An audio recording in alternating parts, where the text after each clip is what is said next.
নবী স্মার্ট আর কি জানেন, আমার নবী কত রোমান্টিক জানেননি। বাংলাদেশে এখন অনেকে প্রেমের কবিতা লেখেন, আরে প্রেম যদি শিখতে হয় নবী থেকে শিখেন। যদি বলেন কেমনে, আমার নবী অশ্লীলতা পছন্দ করে না, বেহায়াপনা পছন্দ করে না।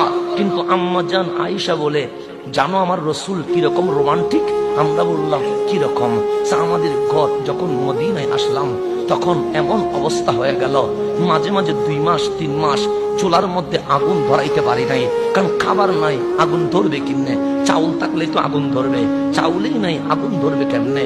আমরা 2টা মানুষ, আমি আর রসুল, কখনো পানি কখনো শুকনা খেজুর, এগুলা দিয়ে আমাদের জীবন চলেছে। মানুষের খাবারের মধ্যে চেঞ্জিং আছে না নাই? কিন্তু আমার নবীর বিবি বলছেন, আম্মা জান আয়েশা, আমাদের ঘরে শুকনো খেজুর আছে আর পানি আছে, আর কিছু নাই। 2 মাস 3 মাস চলে গেছে, আল্লাহর রসুল চলে গেছে জিহাদের ময়দানে। কোথায়? ঘরের মধ্যে কোনো বাজার করতে পারছে? আম্মা জান আয়েশা বলে, আমি একলা। হঠাৎ কোন আনসার সাহাবীর ঘর থেকে ভালো খাবার নবীর জন্য পাঠানো হয়েছে। তো রসুল তো ঘরে নাই, কোথায় চলে গেছে? জিহাদে। তা আমি 3 মাস খাবার দেখি নাই, যদি 3 মাস পর খাবার দেখি লোভ সামলানো যাবে না। আম্মা জান আয়েশা বলে, আমি খাবারটা খুলেও দেখি নাই, আমি বড় যত্ন করে রেখে দিয়েছি। কেন? আমার নবী আসলে